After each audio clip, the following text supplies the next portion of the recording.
I'm now going to have a look at a bank reconciliation that is actually not difficult. It's just when you look at the information, it might overwhelm you a little bit, but it is really rather straightforward. So we have to calculate once again the correct CRJ CPJ totals in order for us to calculate our correct bank account balance. Remember that in a paper we can skip this, correct the calculate the correct totals, and we can just jump straight into the please calculate the bank account balance.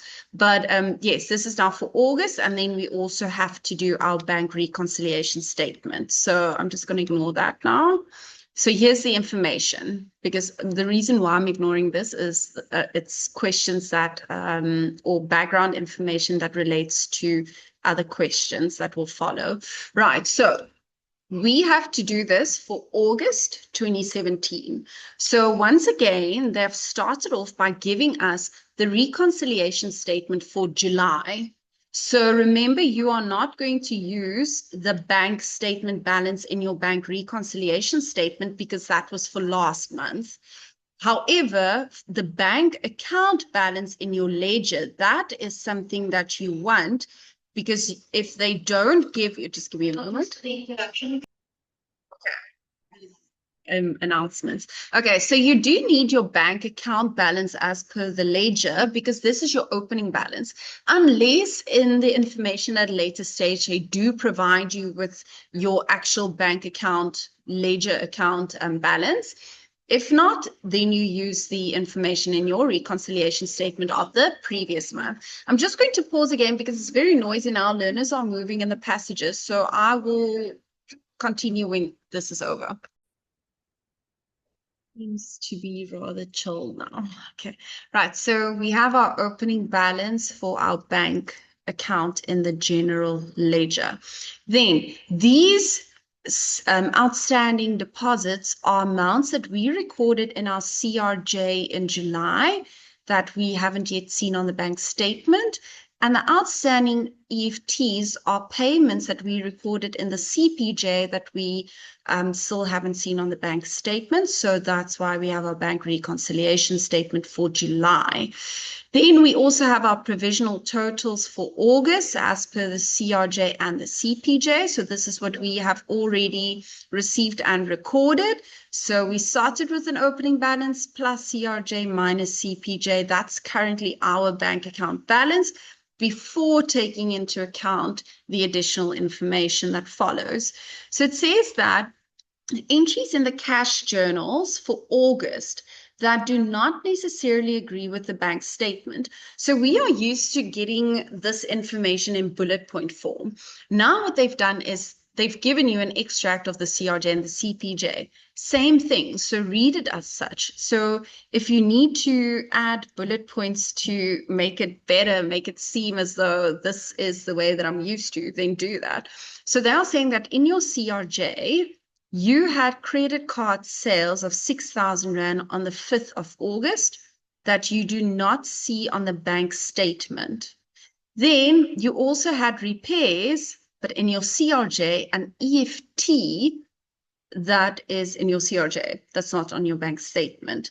So over here already you should see EFT. Clearly there's a mistake because EFTs are payments. Deposits are receipts. And also here repairs. They would have said if this was income for you. Okay.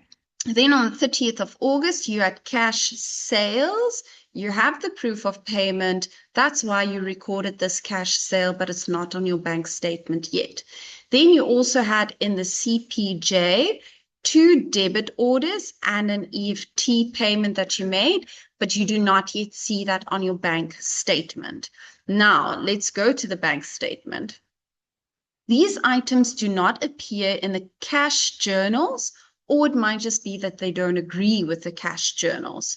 Note, there's no entry for the 2,200 Rand in the journals, and the bank duplicated this on the statement in error. So over here, you'll see that you have asterisks. So they are saying that this is a mistake by the bank. It shouldn't be a duplicate entry. It should only be one entry. And then also there's no entry in your CPJ yet. Okay, so now you have a bank statement. Remember that we start off with our bank statement at month end, so the balance at month end. Then we're going to take that balance and we are going to fix whatever went wrong or include whatever is not there yet. Righto. So you are doing this for the first, from the 1st of October. Oh my gosh.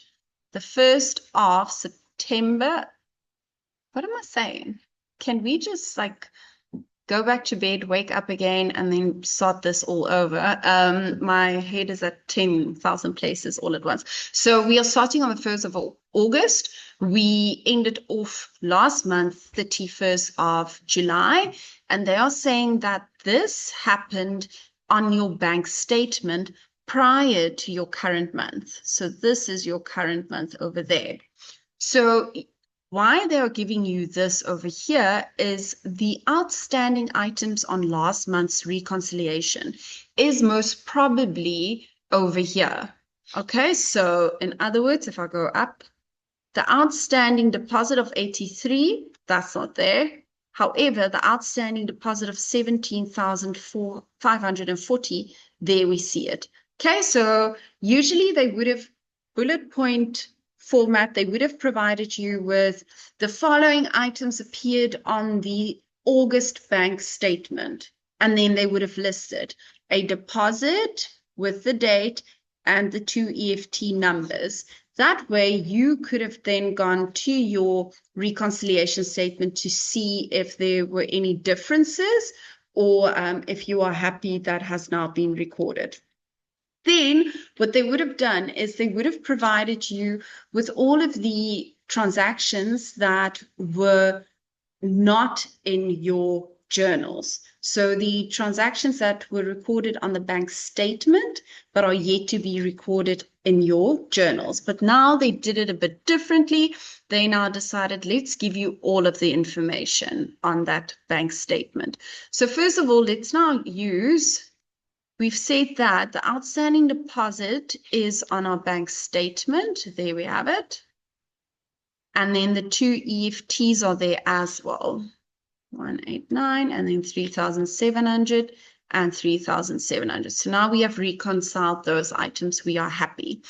Next up, we have a few transactions, and we already know that there is an error, but we need to know for the other transactions who's right, who's wrong, because they've already told us that these items do not agree on, like, it's not the same in the bank account and on the bank statement.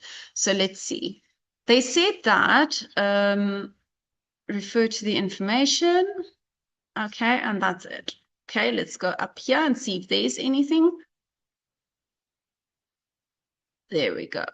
Okay, so the information comprises only selected items from the journals and the bank statements that are necessary for the bank reconciliation to be done. Where differences occur between the journals and the bank statement, you must assume that the bank statement is correct, unless otherwise stated. So Steve experienced a number of challenges over the past 2 months. He thought that he had some money in the bank account at the beginning of August and that he would have been able to carry on without needing a bank overdraft. However, now the following happened. So the bookkeeper tends to make some silly mistakes. Large amounts were never received by the bank. And then a debit order was recorded in the CPJ. However, the municipality is now telling us that they haven't yet received this. Okay, so the information that we are interested in here is that the bank statement is correct unless stated otherwise. So what that means is we now need to go and look for these CRJ, CPJ transactions on the bank statement to see who made a mistake. Okay. So first of all, let's just quickly look at what is in our bank statement. So debit means we are looking at the CPJ. So those are payments made. Credit means we are looking in the CRJ. So I'm going to start with my CPJ just because it's the first column. And then because they are saying the bank statement is correct, I've decided to use my bank statement and then go back and forth between bank statement and cash journals. So I'm now only focused on my CPJ. They are saying that on the 5th of August, there was a debit order for MWeb, 2,280. However, in my books, I recorded 2,400. So I made a mistake. It shouldn't be 2,400. It should be 2,280. So I recorded in my CPJ more than what I should have there. Therefore, I need to go and fix this in my CRJ. I need to put the money back into my account. So I said it is 2,400. The bank is saying, no, you made a mistake. It was actually only 2,280. So add back 120 Rand. Oh, 120 Rand in your CRJ. Okay, nice and easy. So there we go. And then there we go. We are done with that. Next up, it was that debit card, the cash withdrawal. They said that there's no entry in the cash journals for this transaction. So we will go to the cash journals. It was a withdrawal, so money left our bank account. Therefore, CPJ gets an entry. So we have now recorded that one. There we go. However, the bank duplicated this on the statement in error. In other words, this one cash withdrawal should not be there. The bank will fix this, so we need to go to the bank reconciliation statement and we have to indicate that there's an error, duplicate withdrawal. And we are going to say that once they have fixed this error, we will have more money in our bank account again. So therefore, it's an incorrect debit. We will then correct that with a credit entry. So then we are done with that one as well. Next up, they're saying that there was an EFT payment to Paint Co. for 4,300. I remember that I saw an EFT payment in my CRJ. Okay, so this is in the wrong journal. It should not be in the CRJ. It should be in the CPJ. So your first step is you now need to correct what went wrong. So first of all, you need to say that I should not have 4,300 Rand in my bank account in the CRJ. I didn't receive that amount. What I actually did is I made a payment. Therefore, excuse me, in the CPJ, I now have to include double the amount because the first one was removing this payment from the CRJ because it shouldn't have been there. I can't have a negative in the CRJ, so I removed it in my CPJ. Then I still didn't have this in my CPJ, so I had to record it in my CPJ, and that's why it is double. That's why it is 8,600. Okay, so there we go. We are sorted with that one. Next up, it said that we had a debit order for the municipality, 18,450. If we go to our books, we also see debit order 18,450. Okay, so we are happy with that. It's the same. Right, then there was also rent received from B. Bryce. So on the credit side, meaning that we received it, but we said that we are looking at CPJ first. Then in the, CPJ. Then in the debit column, we had some cash deposit fees and cash or transaction facility fees. So those are bank charges that we still have to record in the CPJ because remember we said that we're going to see the source document for the bank fees will be your bank statement. So we have to go and show that we had 710 Rands bank fees. If you have enough space, you're obviously more than welcome to split those. I just don't know if I'll have enough space, so that's why I'm rather adding them. You are just not allowed to add interest to your bank charges because remember, interest is shown in a separate section in your SOCI. Right, so we also paid interest on our overdraft, so another CPJ 225. Okay, and then there was a penalty for a reversed debit order. That's another payment. So that amount is 150. So it's another bank charge that you have there. And then they're saying that also on the 26th of August, there was an EFT for insurance. So let's quickly see if we have that. We don't have any EFT for insurance yet. So that means that we need to go and record the insurance. So 2030 payment made. Okay, right. So we are sorted with that one as well. Now we move on to our CRJ, keeping in mind that we didn't see this amount here. Okay, so everything else on the debit side sorted. Now we still need to see what happened with our 6,000 Rand and what happened with our 10,200 Rand over there. Okay, so they are saying that on the 1st of August, you had 5,700 Rand as a direct deposit. There's no 5,700 Rand here, not as a direct deposit, as a card sales. There's no 5,700 here. There's no 5,700 on your bank recon for last month. So the only assumption that you can now make is that this 6,000 Rand here is the wrong amount. It's not 6,000 Rand. It should be 5,700 Rand. Okay, so it's actually on the 1st, not on the 5th. And you now need to go and show that I actually didn't receive 6,000 Rand. So it can't be 6,000 Rand in my CRJ. It's only 5,700. So I need to remove 300 Rand. I may not have negatives in my CRJ. Therefore, I will go to my CPJ and show my 300 Rand that I actually didn't receive. Okay, right. Then interest on my USave account that I received. So I have to go to my CRJ and I have to record my 1,100 Rand interest received from my savings account. All right, done.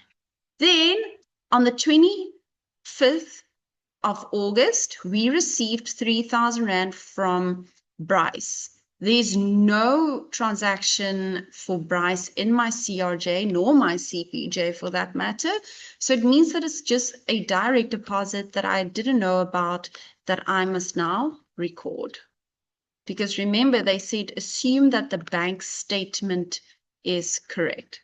And then there's something weird here. There's a debit order reversed. So we saw the debit order on the 25th of August.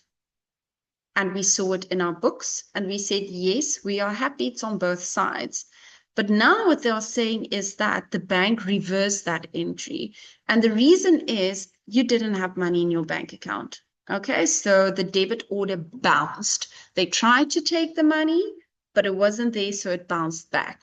So this can, in fact, now no longer be in your CPJ. So it was there previously. But now the bank said, no, we are reversing it. So you need to reverse it as well with a CRJ entry because this was previously a CPJ entry. So now we are done with that one as well. So we have now looked at all of the items on our bank statement. Then we still have an outstanding entry here in the CRJ as well. So in other words, here we have on the 30th of August, an outstanding deposit. And on the 31st of August, we have an outstanding EFT in the CPJ. And it makes sense because the statement date is the 26th. These transactions happened, or then the 27th. These transactions happened after the statement date. So it makes sense for us to have some outstanding amounts there. Right, so now we can do our calculations. First of all, to calculate our correct bank account balance, we need our opening balance. Opening balance. And that is 107,550. Then we're going to add to that our CRJ. and then we're going to subtract our CPJ payments. But in order to do that, we must now first calculate these totals. So your CRJ started on 307,800 plus 120 plus 11 plus 3,000 plus 18,450. There we go. So 330,470. 330,470. There we go. So we sorted with that one. Then for the CPJ, it's 337 plus 2,200 plus 8,600, 710, 225, 150 plus 2030 plus 300. So that's 252,135. 352,135. 352,135. Let me just double check real quick. 352,135. There we go. Okay, so you started with 10755 in your account. Add to that your CRJ minus your CPJ. So you are left with 85,885 rand. So 80, what was that? 85,885. Okay, so that is your closing balance. Then with your bank reconciliation statement, you want to start with your balance as per bank statement. So remember, if it's favorable, it will be credit. If it's unfavorable, it will be debit. Then you're going to look for your outstanding deposits, and you're going to also look for your outstanding EFTs, and then you're going to calculate what the balance is, so balance as per bank account. Okay, so we already have that error that we now fix on our side that we're hoping the bank's going to do on their side as well for the next month. Now we said that we need to start with the closing balance as per the bank statement. It's a credit balance there, so 6,785. Then we have already identified in both the CRJ and CPJ the outstanding amounts. So outstanding deposit, once that reflects, we will have more money on the bank statement. And then once the CPJ transaction reflects, we will have less money as per the bank statement. Okay, so this means that we can now calculate our balance as per bank account and then whole thumbs. So 6 plus 2200 plus 10,200. So this is more than what I'm currently showing on the debit side. So let me just quickly double 6785 plus 2200 plus 10,200. Yes, there we go. So it's 19,185. Then I'm going to write it on both sides. 85. And that minus what I have on the debit side. So that gives me 2,385. There we go. And that's obviously not the same as the amount that we got here now, but we're not going to freak out about it. We're going to investigate where did we maybe make a typing error, or where did we maybe now just use the wrong figures. So balance as per the bank account, we are sorted. That's 107,550. Then 307,800 and 337,920 is our opening or our provisional totals there. And then we took into account all of this information. So we are happy with that. Then remember this one transaction here that we have not yet used. There we go, our 83,500. So remember they said that in the additional information, there we go. So this amount was never received by the bank. The cash as well as the staff member cannot be traced, and then you must now write this off. Okay, so that's why it's important to always go and tick off what you haven't yet used.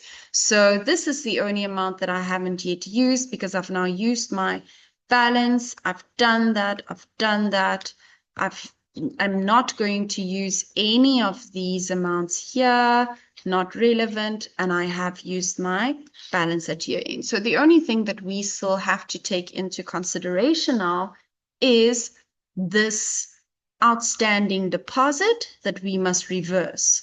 So we had it in the CRJs previously. It now has to go to the CPJ because we are saying that we will actually not receive that amount. So we did in fact not have a total of 352,000. We had that plus our 83,500.